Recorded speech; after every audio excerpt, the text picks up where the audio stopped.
Welcome to the introductory video, our fourth part of looking at relativity. We've finished most of the topics in special relativity. We have two more there to look at.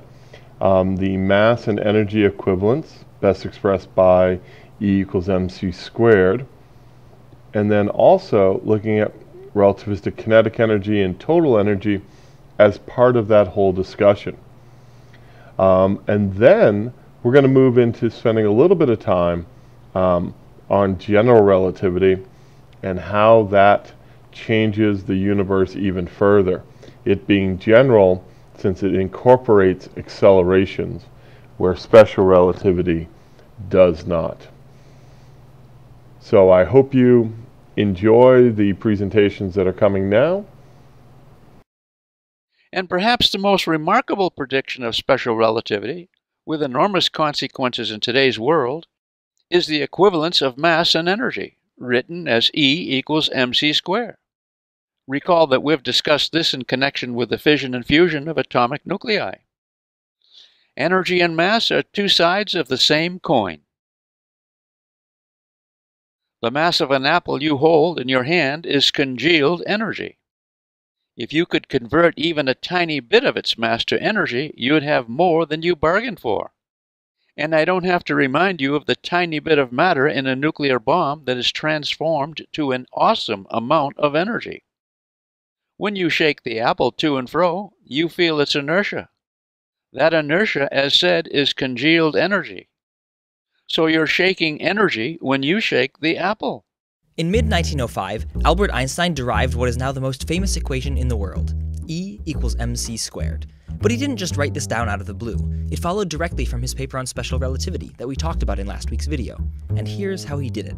Suppose you're watching a cat float freely in empty space, when suddenly it emits a flash of light in all directions. The light carries away some energy, we'll call it E, so by conservation of energy, the cat must have lost energy E.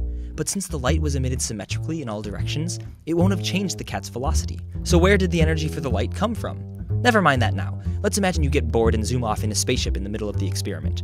But from your new perspective, you're sitting still in your spaceship, and the cat is the one moving past outside the window. Therefore, you'll calculate that the cat has some kinetic energy, that is, energy of motion. And when you see the cat emit the flash of light, you'll again measure that its energy decreases by the energy of the light.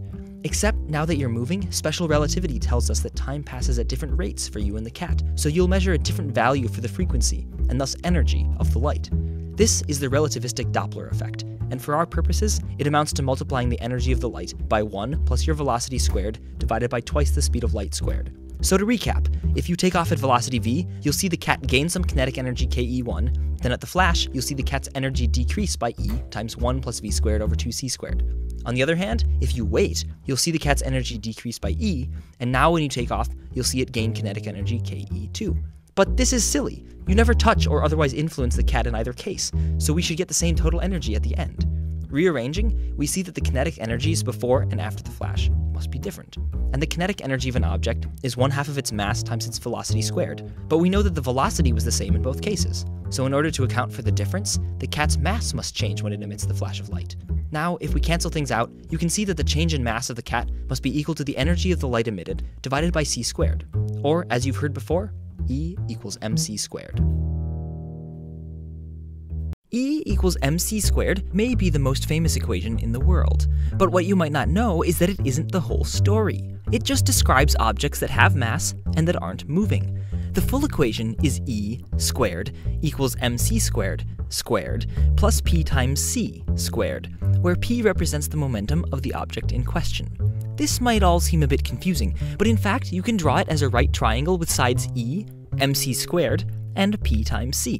And just use the Pythagorean theorem, a squared plus b squared equals c squared, to give you the equation. Also, from here it's clear to see that for an object that isn't moving and thus doesn't have any momentum, and thus p is 0, we get back our good old friend E equals mc squared.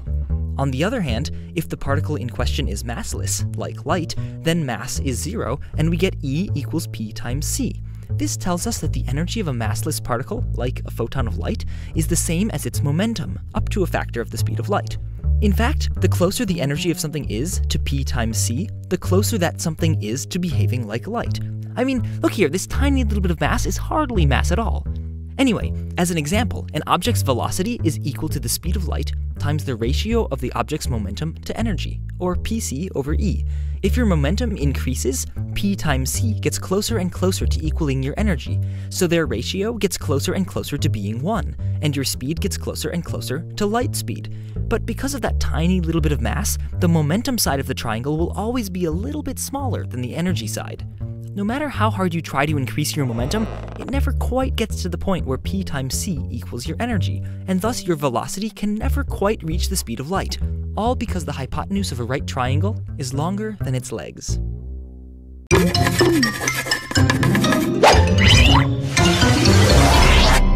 Hey Bob, I've been wondering what keeps us stuck to the Earth. Why don't we just float out into space? Or some gravity. But how does it work?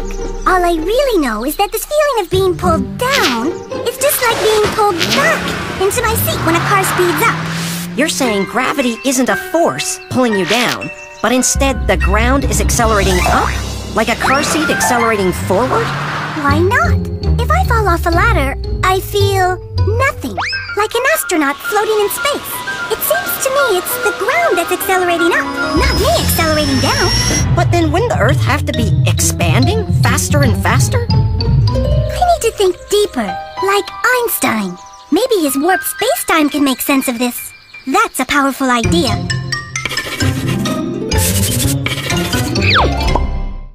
This is called Einstein's elevator, and it's to demonstrate the equivalence between a gravitational field and an acceleration.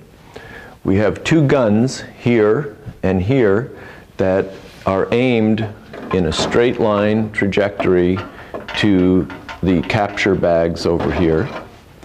And the bullet can only get into those bags if it follows a straight line trajectory from the standpoint of the elevator, somebody inside the elevator. Otherwise, there's a barrier here which will prevent the balls from reaching the capture bags.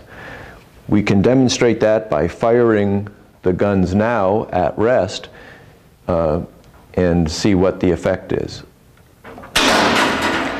You can see that the balls both hit the barrier because they were falling under the influence of gravity following a parabola. Okay, we've rearmed the guns, put the bullets in. We've set the cage so it can go into free fall.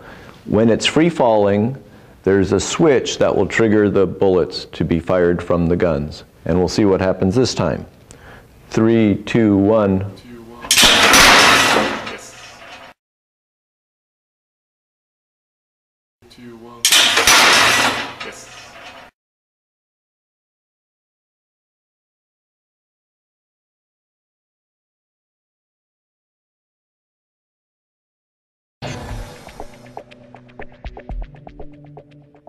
Most people know that it's the sun's gravity that keeps planets moving in orbits around the sun.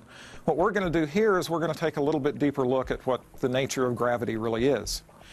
Now, Newton's first law of motion, law of inertia, says that an object moving in a straight line at a constant speed will keep doing so.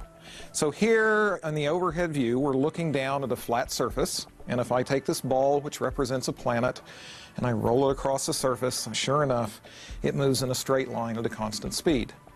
Now, Einstein said there's actually more to it than that. Einstein said that if you took a mass, for example, the mass of the sun, represented here by this plunger, that mass had the effect of distorting the shape of space-time. Now, to us, it doesn't look distorted. If you look on the overhead shot, it still looks as flat as it did before, just like a chessboard, but in fact it is distorted. And so now when I take my planet and I move it through this distorted space-time, it tries to follow a straight line, but there's no straight line available for it to follow.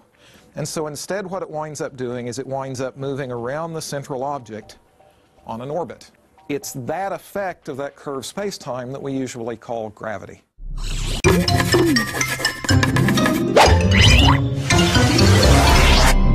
Hey Bob, I've been wondering about time travel. Says here, Einstein figured out that time slows down closer to massive bodies, like that black hole. So we could use it as a time machine? Let's try it. I'll lower you down, closer to the black hole. I'll count to 10, then pull me up. Don't let go. 1, 2, 3. I don't feel time slowing. But look how gravity bends light, distorting the view. 8, 9, 10. Pull me up, Bob! Alice, at last! Oh, in 10 seconds you became a man. 10 seconds your time, 10 years my time. Time moved more slowly for you relative to me. My tree! It's also grown up. I've traveled into the future. Einstein discovered powerful ideas.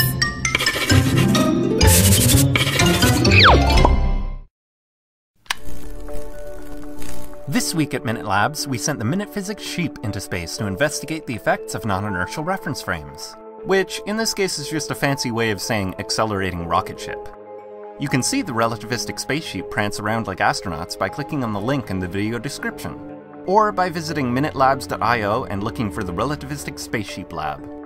There you'll be able to fly a rocket ship around and see what it looks like from the point of view of the sheep or an outside observer. As Henry explains in his most recent Minute Physics video, the effects of acceleration in one frame can appear as a gravitational force in the other. This foundational principle of general relativity is known as the equivalence principle, and this is our take on Einstein's original thought experiment, but with sheep.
All right.